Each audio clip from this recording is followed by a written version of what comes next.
Nah, yang ketiga itu ada program afirmasi untuk beasiswa daerah afirmasi ya.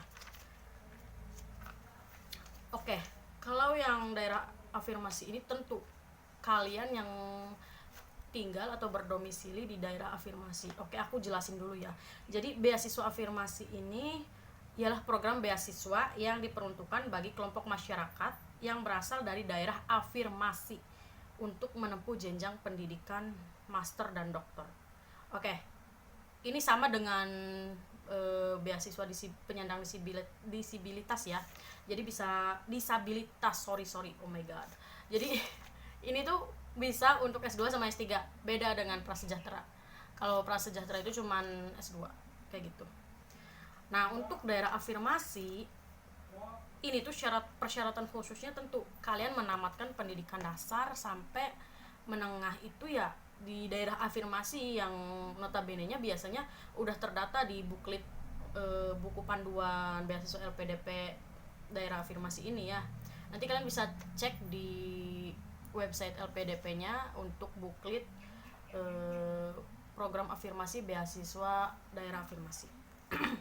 Nah, yang kedua, persyaratan khususnya itu pendaftar bertempat tinggal di daerah afirmasi yang dibuktikan dengan KTP dan kartu keluarga serta surat keterangan bertempat tinggal atau berdomisili di daerah afirmasi tersebut dari lurah ataupun kepala desa. Jadi memang LPDP menekankan bahwa untuk kalian apply di beasiswa daerah afirmasi ini, kalian harus membuktikannya dengan yaitu tadi dokumen tersebut kayak gitu ya. Jadi kalian bisa milih tuh, kalian sesuai di mana nih, kalian bisa apply di jenis beasiswa yang seperti apa, kalian yang tahu sendiri kayak gitu. Oke, yang terakhir itu beasiswa putra putri Papua. Ini tentu mungkin kalian juga udah paham ya, ini khusus buat putra putri Papua. Jadi kalau yang kalian dari Jawa Barat, dari Jakarta itu tentu nggak bisa daftar. Mungkin kalian bisa daftarnya di beasiswa prasejahtera mungkin, maupun bagi yang penyandang disabilitas, oh my god ya Allah ya, kalian bisa daftar di beasiswa tersebut ataupun yang berdomisili di daerah afirmasi kayak gitu.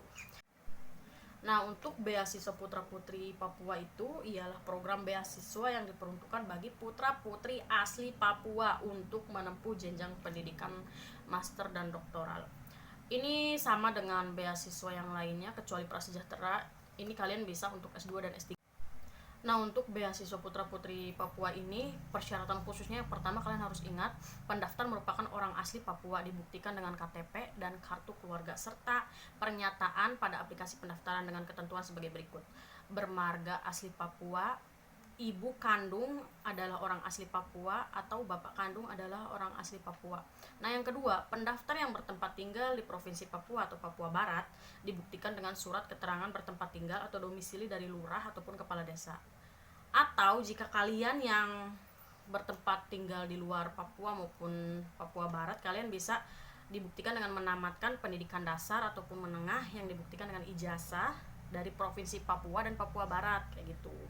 Jadi kayak gitu ya. Yang pertama, kalian harus berdomisili di Papua dan merupakan orang asli Papua yang dari KTP dan KK atau ibu kandung, bapak kandung orang Papua, bermarga asli Papua. Nah, yang kedua itu bertempat tinggal di Papua, intinya domisilinya di Papua. Tentunya ada juga ketika kalian orang Papua tapi ternyata domisilinya sekarang tuh kayak enggak di Papua gitu, kalian bisa dibuktikan dengan ijazah tadi ya, menamatkan sekolah dasar dan menengahnya di Papua kayak gitu.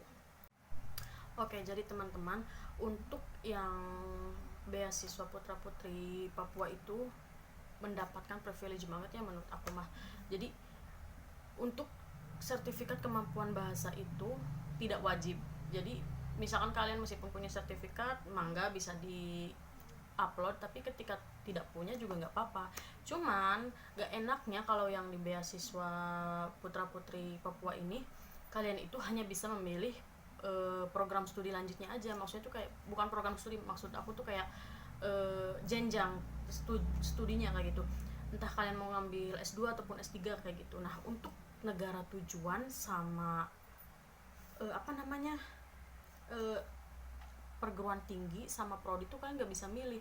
Nah, LPDP yang menentukan negara tujuan entah perguruan tinggi, mungkin seperti itu ya, karena di sini dikatakan negara tujuan studi itu ditentukan LPDP berdasarkan kompetensi, kapasitas, dan LOA unconditional yang dimiliki oleh pendaftar. Oke, ini mungkin kecuali bagi mereka yang udah punya LOA unconditional ya, mereka bisa langsung milih. Misalkan mungkin kalian ketika mau daftar di UPI udah punya LOA-nya, ngelamar dari apply di beasiswa Putra Putri Papua, tentu kalian udah bisa langsung milih. Kalian pasti kuliah di Bandung di UPI kayak gitu. Oke, gitu aja sih untuk penjelasan program afirmasi beasiswa dari LPDP di videoku kali ini. Jadi dapat aku simpulkan ya, beasiswa afirmasi ini ditujukan untuk kelompok masyarakat tertentu yang berhak mendapatkan kebijakan afirmasi. Nah, jenisnya itu ada 4. Ada beasiswa afirmasi untuk penyandang disabilitas. Oke, aku benar sekarang ngomongnya ya. Yang kedua itu untuk beasiswa prasejahtera bagi mereka yang kurang prasejahtera ataupun miskin, mohon maaf. Nah, yang ketiga itu ada beasiswa daerah afirmasi. Nah, daerah afirmasinya kalian bisa lihat di lampiran buklet dari LPDP khusus untuk beasiswa afirmasi, daerah afirmasi ya. Nanti aku kasih linknya deh untuk kalian bisa download maupun lihat kayak gitu. Nah, yang keempat itu beasiswa Putra Putri Papua. Kalau ada yang masih belum jelas ataupun ingin ditanyakan, kalian bisa tulis di kolom komentar. Jangan lupa subscribe, like, dan komen serta share ke teman-teman kalian. Mohon maaf jika masih banyak kesalahan entah dari pelafalan kata, pengucapannya, dan sebagainya, karena memang jujur aja ya, aku tuh niat juga buat konten tuh ya buat berbagi kayak gitu. Dan aku pun masih perlu banyak belajar, karena aku jujur secara bicara ya, aku tuh kadang belepotan kayak gitu. Oke, mungkin segitu aja video kali ini. Terima kasih atas supportnya, mohon maaf. Dan oh iya, kemarin itu udah pengumuman ya yang tahap administrasi. Selamat bagi yang lolos, semoga bisa dilancarkan di tahap selanjutnya, dan tetap semangat bagi yang belum lolos, kalian bisa apply di tahap kedua nanti. Terima kasih, sehat selalu, assalamualaikum, bye bye.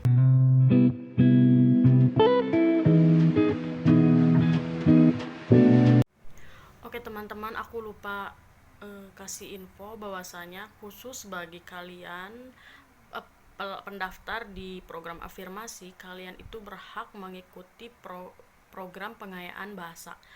Tujuannya apa sih? Ini tuh digunakan untuk bagi kalian yang belum punya LOA unconditional.